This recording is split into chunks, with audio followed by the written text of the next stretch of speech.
రాష్ట్రంలో నామినేషన్ ప్రక్రియ కోలాహలంగా మారింది. కృష్ణా జిల్లా గుడివాడలో తెలుగుదేశం పార్టీ అభ్యర్థి దేవినేని అవినాష్ తొలిసారి నామినేషన్ వేశారు. ఇప్పటి వరకు కొడాలి నాని కంచుగొట్టగా ఉన్న గుడివాడలో ఈసారి ఎలాగైనా తెలుగుదేశం జెండా ఎగరవేస్తానంటున్న దేవినేని అవినాష్తో మా ప్రతినిధి పవన్ ఫేస్ టు ఫేస్.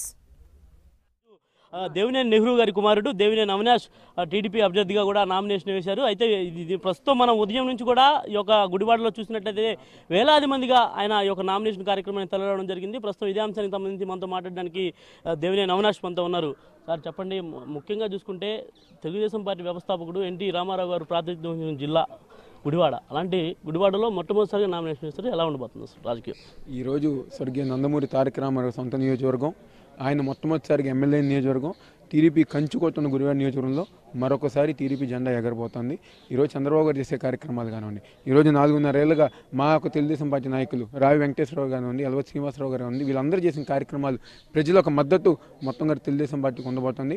రేపు జరిగే ఎన్నికల్లో తెలుగుదేశం పార్టీ రాష్ట్రంలోతో పాటు నియోజకవర్గంలో గెలవబోతుంది. అంటే ఇప్పటికే కొడాలి నాని 3 సార్లు గెలిచిన పరిస్థితి కూడా ఇక్కడ ఉంది. అంటే మళ్ళీ ఆయన మీద మీరు పోటీకి ఇప్పుడు ఖచ్చితంగా తెలుగుదేశం పార్టీ ప్రతిష్టాత్మకంగా తీసుకున్నటువంటి నియోజకవర్గం ఇది. ఎలా ఉండబోతుంది అంటారు మీ వ్యూహం? ఈరోజు 3 సార్లు గెలిచి నియోజకవర్గాన్ని గాలికి వదిలేసి ఎటువంటి అభివృద్ధి కార్యక్రమాలు కానివ్వండి, ఎటువంటి ఒక నియోజకవర్గం ఇది కావాలని చెప్పి అడిగిన పాపాన్ని కానివ్వండి, ఈరోజు ఇక్కడ ఉన్న శాసనసభ్యుడిగా చేయలేదు. ఈరోజు ప్రజానికం దగ్గరికి వెళ్తుంటే మాకు రోడ్లు లేవు, ఇల్లు పట్టాలు లేవు, మా నియోజకవర్గం 15 ఏళ్ల క్రితం ఎలా ఉందో ఉప్పురు గారు అలాగే ఉంది, కానీ మున్సిపల్లో జరిగిన అభివృద్ధి కేవలం తెలుగుదేశం పార్టీ ఆధ్వర్యంలో జరిగిందని చెప్పి అని చెప్పుతున్నారు. ఈరోజు మేము ఒకటే చెప్పుతున్నాం, రాబోయే రోజుల్లో ఈరోజు తెలుగుదేశం పార్టీ అధికారంలోకి రాబోతోంది, ఇక్కడ తెలుగుదేశం పార్టీ గెలవబోతోంది.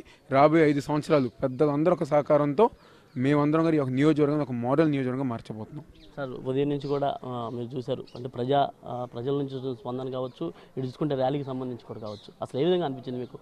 చాలా సంతోషంగా ఉంది. ఈరోజు ప్రజానీకం వాళ్ళందరూ వచ్చి మాకు మద్దతు తెలుపుతా, మీ వెనకమాల మేము ఉన్నాం, మీకు మద్దతు ఇస్తున్నాం, మేమందరం గారు తెలుగుదేశం పార్టీ కూతులేస్తామని చెప్పని వాళ్ళందరూ ప్రేమ ఆప్యాయత మా మీద చూపించడం జరిగింది. తప్పకుండా వాళ్ళు ఏ నమ్మకంతో అయితే పెట్టినారో ఆ నమ్మకంతో రాబోయే రోజుల్లో ముందుకెళ్ళబోతాం.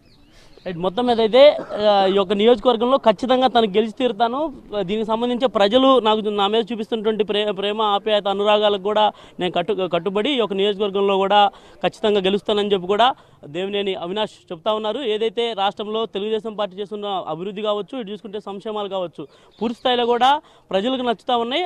కాబట్టి ప్రజలే తన గెలుపుకు నాంది పలుకుతారని చెప్పి కూడా ఆయన ఈ సందర్భంగా ధీమా వ్యక్తం చేస్తూ ఉన్నారు. కెమెరా పర్సన్ కృష్ణాతో పవన్, ఏపీ 24/7, కృష్ణా జిల్లా గుడివాడ నుంచి.